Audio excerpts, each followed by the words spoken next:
មហាជនជាច្រើនសួររកស៊ុយខនហេតុអីមិនឃើញមុខចេញទៅស៊ីវីលីកហើយនេះជាចម្លើយ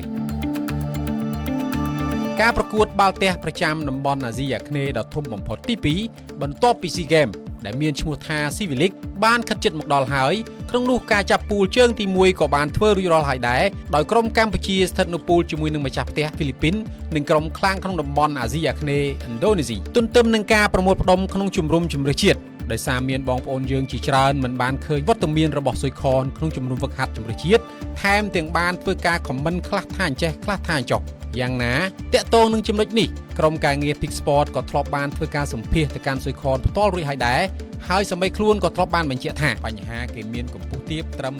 1.78 តែប៉ុណ្ណោះមិនត្រូវតាមលក្ខខណ្ឌទេទោះជាបែបនេះក្តីបងប្អូនយើងនៅតែបន្តជជែកពីបញ្ហានេះកម្ពស់ទាបតែកម្រិតសមត្ថភាពរបស់ស៊ុយខនអាចទទួលយកបានក្នុងការចេញទៅប្រកួតតំណាងឲ្យជាតិ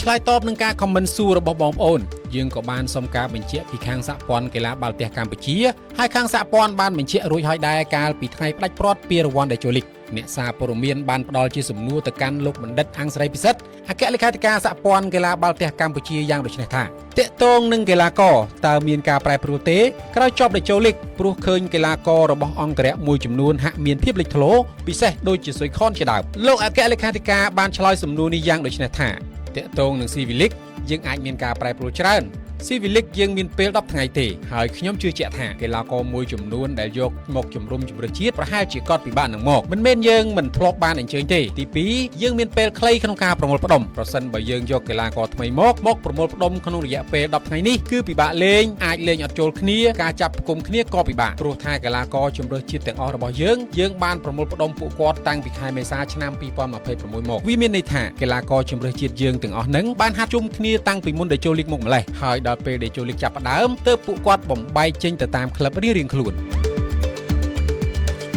លោកអគ្គលេខាធិការបានបន្ថែមថាក្នុងនោះអ្នកលើកបាល់ក៏នឹងមានការប្រែប្រួលដែរប៉ុន្តែការកែប្រែទាំងអស់នេះគឺអាស្រ័យលើលោកគ្រូបង្វឹកជាអ្នកចុចយកមកប្រមូលផ្ដុំអញ្ចឹងគ្រូបង្វឹកជម្រើសជាតិជាអ្នកដឹងច្បាស់ថាកម្រិតកីឡាករណាល្អកម្រិតណាកីឡាករណាល្អកម្រិតណាដូច្នេះបងប្អូនប្រជាពលរដ្ឋមិនអាចឃើញអ្នកនេះល្អមួយប្រកួតល្អពីរប្រកួតគិតថាអាចយកគាត់មកប្រើប្រាស់បាននោះទេព្រោះកីឡាករខ្លះខ្ញុំមើលឃើញថាគាត់លេងល្អមួយឆាវគាត់ក៏អត់បានថែទាំសមត្ថភាពរបស់គាត់ដែរដូចជាគាត់អត់បានថែកាយសម្បទាគាត់អត់បានថែសុខភាពរបស់គាត់ដើរលេងខាងក្រៅច្រើនព្រោះថាជំរុំជម្រើសជាតិរបស់យើងអត់មានពេលដើរវាយស៊ីលុយទេតែចូលហើយចាប់បញ្ជីឈ្មោះគឺបិទខ្ទប់អត់ឲ្យចេញទេតែបើសិនជាល្ងាចថ្ងៃសៅរ៍និងថ្ងៃអាទិត្យដែលខ្ញុំឲ្យគាត់ទៅលេងគ្រួសារហើយទៅលេងបែកញើសអានឹងជារឿងផ្សេងប៉ុន្តែគាត់នឹងត្រូវជាប់ពិន័យផងដែរប្រសិនបើការចេញលេងនោះធ្វើឲ្យមានបញ្ហារបួសអីជាដើមសូមបញ្ជាក់ថាការប្រកួតជុំទី1កម្ពុជាស្ថិតនៅពូល B ជាមួយនឹងម្ចាស់ផ្ទះហ្វីលីពីននិងឥណ្ឌូនេស៊ីហើយកម្ពុជាត្រូវប្រកួតបើកឆាកទល់នឹងហ្វីលីពីននៅវេលាម៉ោង 17:30 នាទីថ្ងៃទី15ខែកក្កដាឆ្នាំ2026និងប្រកួតទី2ត្រូវប៉ះឥណ្ឌូនេស៊ីវេលាម៉ោង 17:30 នាទីថ្ងៃទី16ខែកក្កដាឆ្នាំ2026ផងដែរ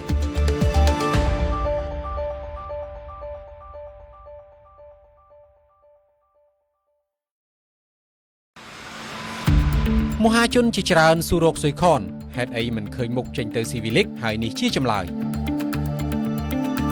ការប្រកួតបាល់ទះប្រចាំតំបន់អាស៊ីអាគ្នេយ៍ដ៏ធំបំផុតទី2បន្ទាប់ពីស៊ីហ្គេមដែលមានឈ្មោះថាស៊ីវីលីកបានខិតជិតមកដល់ហើយក្នុងនោះការចាប់ពូលជើងទី1ក៏បានធ្វើរួចរាល់ហើយដែរដោយក្រុមកម្ពុជាស្ថិតនៅពូលជាមួយនឹងម្ចាស់ផ្ទះហ្វីលីពីននិងក្រុមខ្លាំងក្នុងតំបន់អាស៊ីអាគ្នេយ៍ឥណ្ឌូនេស៊ីទន្ទឹមនឹងការប្រមូលផ្ដុំក្នុងជំរំជម្រើសជាតិដោយសារមានបងប្អូនយើងជាច្រើនមិនបានឃើញវត្តមានរបស់ស៊ុយខនក្នុងជំនុំវឹកហាត់ជម្រើសជាតិថែមទាំងបានធ្វើការខមមិនខ្លះថាអញ្ចេះខ្លះថាអញ្ចោះយ៉ាងណាតាក់ទងនឹងចំណុចនេះក្រុមការងារ Pick Sport ក៏ធ្លាប់បានធ្វើការសម្ភាសទៅកាន់ស៊ុយខនផ្ទាល់រួចហើយដែរហើយសម្បីខ្លួនក៏ធ្លាប់បានបញ្ជាក់ថាបញ្ហាគេមានកម្ពស់ទាបត្រឹម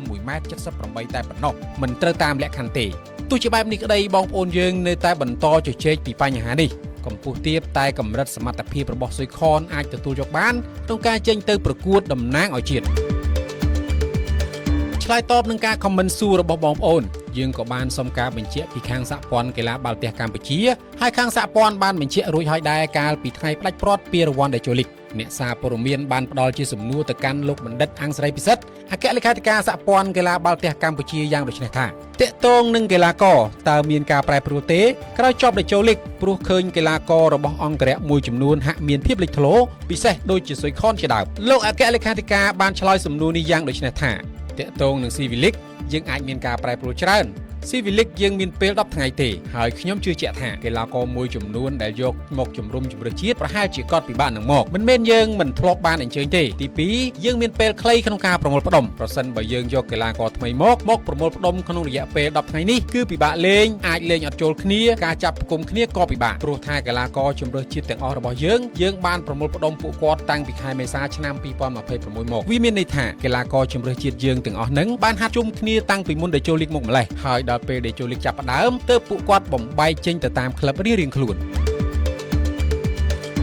លោកអគ្គលេខាធិការបានបន្ថែមថាក្នុងនោះអ្នកលើកបាល់ក៏នឹងមានការប្រែប្រួលដែរប៉ុន្តែការកែប្រែទាំងអស់នេះគឺអាស្រ័យលើលោកគ្រូបង្វឹកជាអ្នកចុចយកមកប្រមូលផ្ដុំអញ្ចឹងគ្រូបង្វឹកជំរើសជាតិជាអ្នកដឹងច្បាស់ថាកម្រិតកីឡាករណាល្អកម្រិតណាកីឡាករណាល្អកម្រិតណាដូច្នេះបងប្អូនប្រជាពលរដ្ឋមិនអាចឃើញអ្នកនេះល្អមួយប្រកួតល្អពីរប្រកួតគិតថាអាចយកគាត់មកប្រើប្រាស់បាននោះទេព្រោះកីឡាករខ្លះខ្ញុំមើលឃើញថាគាត់លេងល្អ